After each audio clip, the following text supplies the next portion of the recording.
And it looks like we're up and running about 10 minutes late this evening. So anyway, we will continue on our journey with A Course in Miracles. I'm back with the book. Once again, we're looking at the book. And today we're going to try to isolate what is probably the most the word for it, challenging aspect of spiritual awakening, whether you're using A Course in Miracles, whether you're Buddhist, whether you're, Hindu, whatever avenue that you're taking, there is always going to be that one nasty kind of obstruction that we all run into over and over and over again. So you're probably wondering what the heck that obstruction might be. And that obstruction is trusting your sight. There's the old adage, if I can see it, I'll believe it. And the truth is, as long as you believe it, you're ultimately going to come to a place where you see it. And that's how we put the horse in front of the carriage, or behind the carriage, and kind of created a confusion as to what is real and what is not real. Sight that we have through our corporeal eyes comes as a as a process of creation by the mind. In other words, whatever it is that you want to believe, it will become real and it will be reflected to you in the process of sight. So this can be a real conundrum. This can be a real stumbling block for a lot of people, because it is that anchor that gives us the capacity to trust. And all spirituality, no matter what path you're on, is built on trust.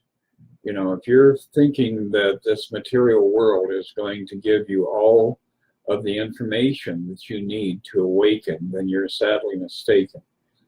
Actually, in order to see the truth, in order to see the real world, we have to close our eyes and retreat into that realm of the mind, where all of the projections going on in the exterior world are being created. So we're going to start off with lesson number 270. And it's this lesson starts off with I will not use the body's eyes today. That's an interesting idea. Of course, you don't want to do that when you're driving, but what we're doing is we're looking for a deeper meaning in life than just the corporeal world. So when you're out in heavy traffic, don't close your eyes and trust yourself to be able to maneuver through traffic. That takes years, if not decades, of Jedi training. So take it seriously, but at the same time recognize that you're not seeing the truth. So this goes on to say, Father, Christ's vision is your gift to me, and it has power to translate all that the body's eyes behold into the sight of a forgiven world. And that's what we're going for. We are on this journey to step out of the belief in everything that the world is trying to project back at us. So all of the pain, all of the sorrow, all of the suffering that we see in this world, we can't just ignore them, but we do have to look at them through the eyes of Christ and realize that all the sorrow and suffering is, in fact, a projection of our own sorrow and suffering. So as you begin to awaken, as you begin to step into different realms of awareness, hopefully, if you've been doing the work, you will begin to see a much softer and gentle and tranquil world. And that in itself is worth all of the effort that we are putting into our discussion and our study of A Course in Miracles. It goes on to say, how glorious and gracious is this world, yet how much more will I perceive in it than sight can give. The world forgiven signifies your son acknowledges his father, lets his dreams be brought to truth, and waits expectantly the one remaining instant more of time which ends forever, as your memory returns to him. So basically, this is giving us, once again, that reinforcement of the idea that our true memory, our real memory, is a memory that is shared with God. And we have blocked that off. You know, you look at the conscious and the subconscious mind. The subconscious mind has all of these different aspects, all of these different understandings and insights locked up in them. And when we're in the conscious world, we are very, very driven to avoid examining things in the subconscious realm. But if you could get to the point where you're really relaxed and moving into that realm, you would discover that all of the thoughts of guilt and shame and regret and sorrow are based on fantasies. All of the things, the events in your life that you feel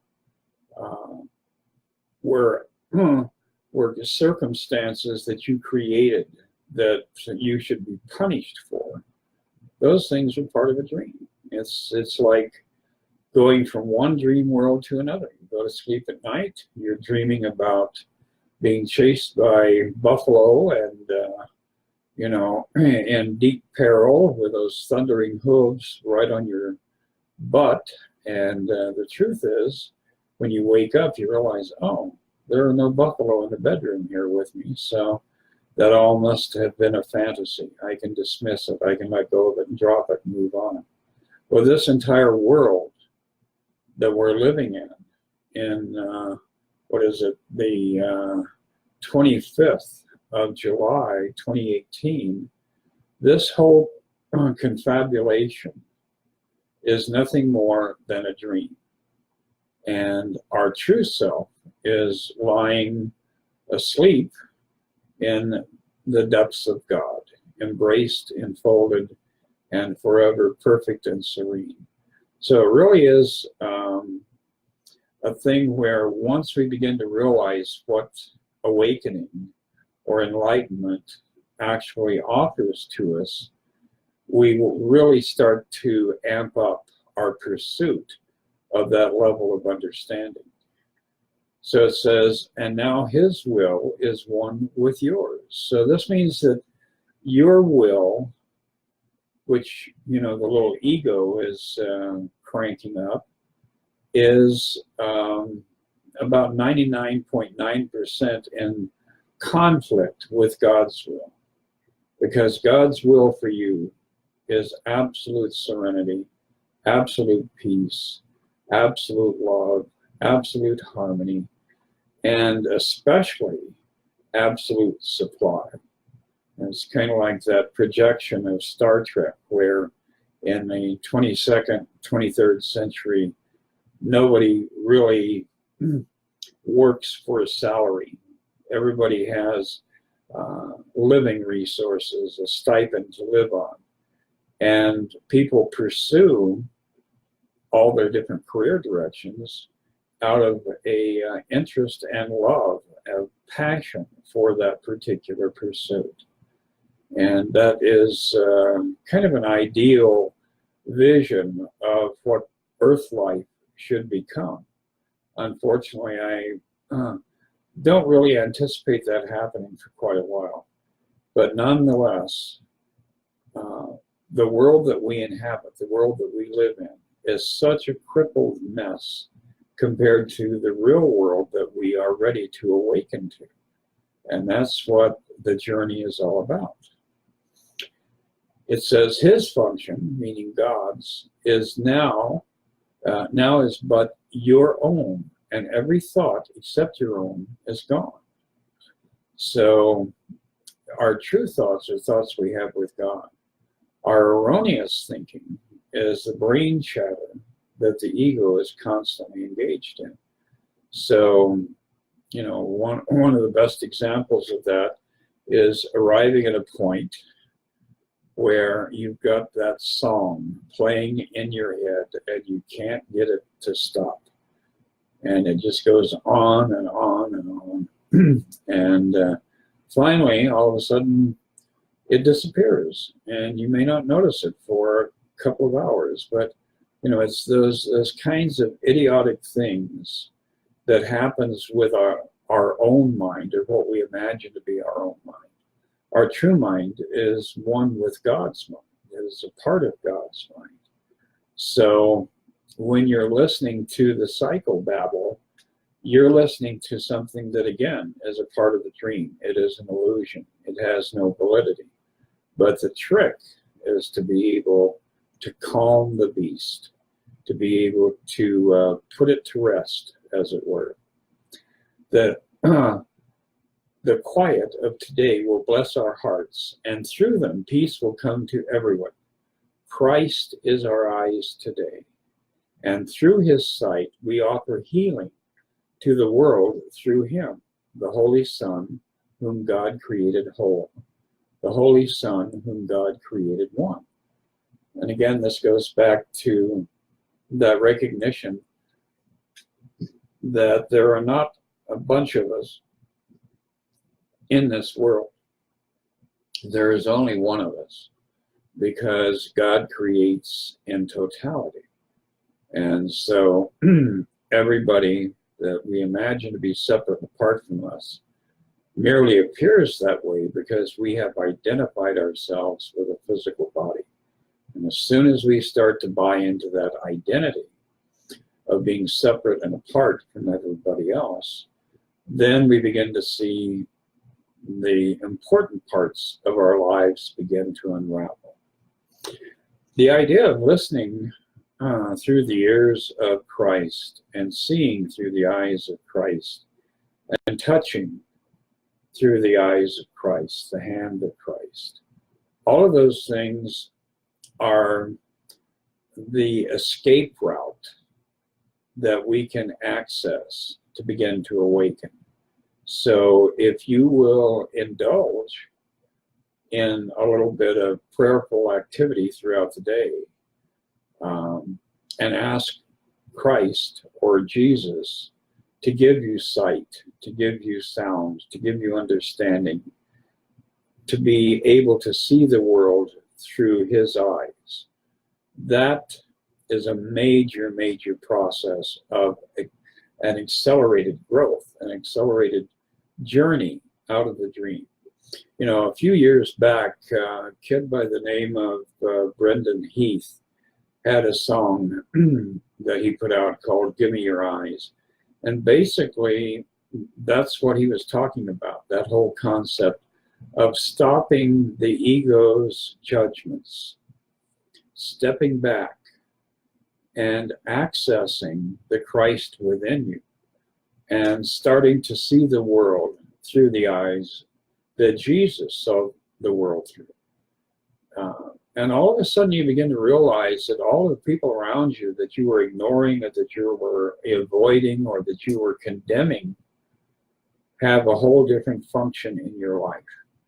You realize that your whole life is consumed by and completed with the act of forgiveness, to look lovingly on every, what we think of as negative individual out there, and every negative situation, and to be open to the idea that the Christ will share with us that vision that helps us transcend this mortal existence. So the different things that are being presented to you here really will help you evolve much more rapidly if you will pay attention to them. And it's a very simple thing. All you need to do is just awaken to that idea that everything your eyes are telling you is a lie. Close your eyes at that point and ask Jesus to reveal the truth to you, and you'll begin to see the world in a different way. So that's, you know, the lesson that we're looking at for this week. Again, that was lesson 270 in A Course in Miracles. You can find the entire course online, and you can read it, first the text, and then the lessons, and then the manual for teachers. It's all there. It's all accessible. It's right in front of you. You don't have to pay a penny. And it will begin to help you look beyond the illusions of this world that have trapped you for so many years or decades. So we're going to go from there to the function of the miracle worker, which is from the manual for teachers. And it says, corrective learning always begins with the awakening of spirit and the turning away from the belief in physical sight. This often entails fear, because you are afraid of what your spiritual sight will show you. And that really is something that you will observe as you try to calm your mind. You'll notice that all of a sudden the mind gets very evasive, and it gets very slippery. It slides in and out of things. The truth is, there is a part of your mind that is laden with guilt. And the one thing you fear the most is to look at your life, to look at what your life consists of, and to be able to go beyond the illusions of the ego, which is calling for condemnation, and step into the realm of forgiveness.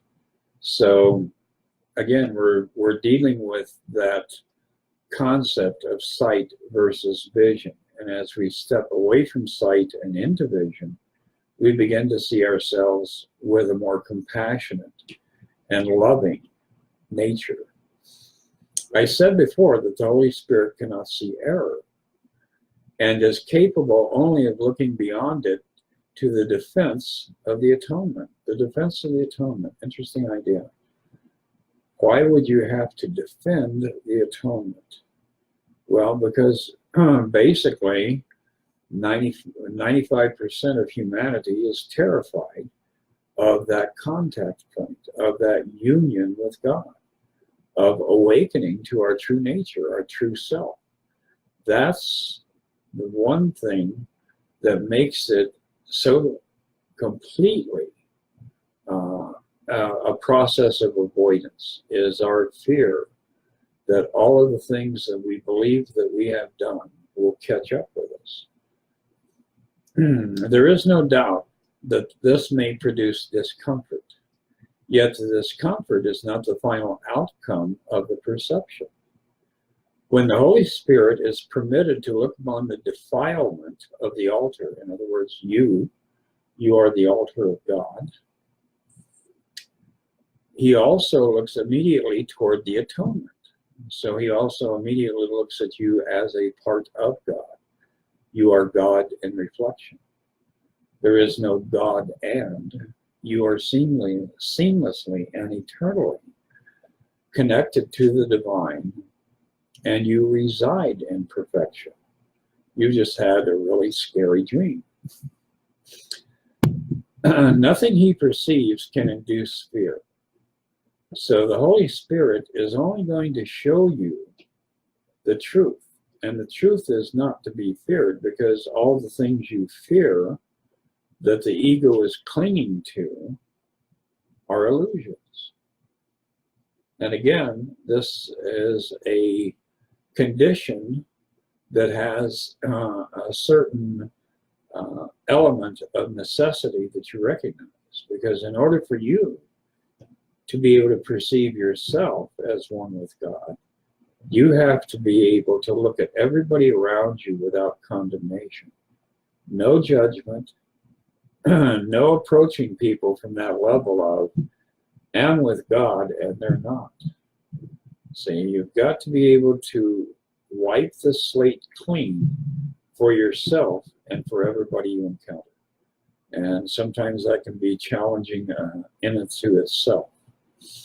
Everything that results from spiritual awareness is merely channelized toward correction. So again, we're getting back to that recognition that none of this is real. It is merely a fantasy going on in your mind.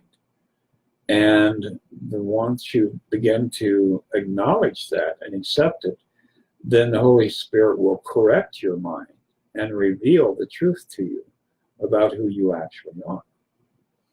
Discomfort is aroused only to bring the need for correction into awareness. So whenever you are feeling that discomfort, it's not a bad thing. It merely means that you're seeing the world through the eyes of the ego. And the ego is the first, the last, and the most immediate to condemn. The ego loves to condemn. Anyway, now we're going to take a little bit of a break from the workbook and take a look at something in the text.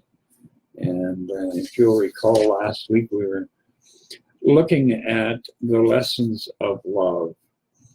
So I'm going to chapter 4 here, the lessons of love, section 3, the relinquishment of attack. As we have already emphasized, every idea begins in the mind of the thinker. That's you, that's me, that's everybody. Therefore, what extends from the mind is still in it. And from what it extends, it knows itself. So this is, again, that loop where everything that we're imagining that we're seeing in the world around us is a reflection of what's going on internally in our own mind. The confusion, the anger, the frustration, the animosity, the desire to attack, the desire to defend, all of these games that we're playing in this mortal world are happening in the mind. You may believe it's in the world out there, separate from you, but that is not the way it works. Therefore, what extends from the mind is still in it, and from what it extends, it knows itself. The word knows is correct here because the Holy Spirit still holds knowledge safe in your mind through his impartial perception.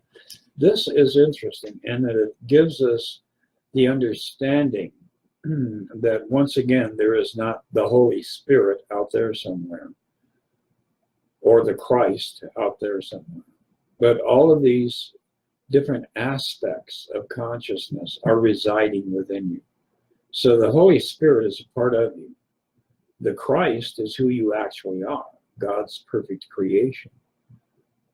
So there is no you and Christ or you and the Holy Spirit. These are complete components within yourself. And that really should be a source of joy and a source of peace. Because when we are moving through this world and identifying only with our ego self, we're very vulnerable. We're in a very fearful position. You know, you can be set upon by robbers. Your house can be burned down by nasty neighbors. You can be shot in the alley and your house can be looted. I mean, there's an infinite and unending set of dark images, fearful images that the mind is going to project. And what we're trying to do is not correct the mind ourselves, but to allow the Holy Spirit, which is that presence of God, to enter into our mind and correct it on our behalf. And that's where we have to enter into a state of silence. We have to arrive at that point where the brain chatter is diminished and then finally completely snuffed. You turn out the light, you leave the room, leave the mind in this state of non-activity, even for a millisecond, And the Holy Spirit, the presence of the Christ, will move in and correct the mind's misdirections and misthoughts. Says the word knows is correct here because the Holy Spirit still holds knowledge on your behalf about who you are in some section of your mind. By attacking nothing, he presents no barrier to the communication of God. So ultimately, what we're working to achieve is a place wherein we have no attack thoughts directed toward anybody at any time, anywhere. And that is one of the great keys, again, to awakening, is to realize that every time we attack somebody else, we in fact attack ourselves and make the circumstances worse. Being in a defensive state is equally non-productive. If you're defending yourself, if you're afraid of not having supply, not having good companionship, not having continuity in your life, then you're listening to the ego. And you really have to shut that thing down. You really have to be able to take a stand for yourself, for your joy, for your inner peace, and most importantly, for the role that you play in this world. Imagine this. This world will never be corrected or healed or transformed until you step up and play your role in the atonement. So never diminish yourself. Never think of yourself in that sense of, oh, who am I and what can I contribute? The truth is, eternity, healing, resurrection, love, trust, joy, and I'm talking about ecstatic joy, not just feeling warm, fuzzy happiness. All of these things are contingent on you. You are a vital part of this journey to transformation, resurrection, and awakening. How about that? Couldn't ask for more. Your godlike mind can never be defiled. The ego never was and never will be part of it. So your true mind and the ego mind, there are distinctions here. The ego mind is a kind of like, again, a vapor that you have created. This illusory thing that is constantly engaged. You made it, and if you'll stop buying into it, or stop resisting it, or stop giving it your attention, it will begin to be just like that vapor and fade away. How beautiful is that? The ego never was and never will be part of that mind that God gave you. But through the ego, you can hear and teach and learn what is not true. You have taught yourself to believe that you are not what you are. You are spirit. You're not a mortal. Get over that mortal bullshit. You know, every time you go to the cemetery and see all those graves, born in 1922, died in 1987, yada yada yada, that never happened. All of those people are the one Christ, just participating in a dream of separation. You cannot teach what you have not learned, and what you teach, you strengthen in yourself because you are sharing it. Every lesson you teach, you are learning, and that's why I'm here tonight. You know, you may be wondering, what is this goofy old man doing with all of his videos and with all of his opportunities to share? The truth is, I'm learning as I'm teaching, and the same thing will happen for you. The reality is that as soon as you accept that idea that God is going to help you awaken from your world of illusions and your world of slumber, then all of a sudden you will find that people will show up asking questions. You'll slide into the role of teacher, And without thinking about it, you will be able to give them answers. The important thing is to pay attention to what you are saying to people. How many times have I had that experience of talking to people and listening to myself as I am talking and realizing, damn, I didn't know that. That's amazing. That's wonderful. Look at what I learned by listening to myself as I am teaching. So everyone out there, everyone in this world has that option. This is not esoteric, hidden knowledge. This is not something that God put under a rock to try and trick you. You know, you're not being challenged on that level. God has put the information out there everywhere.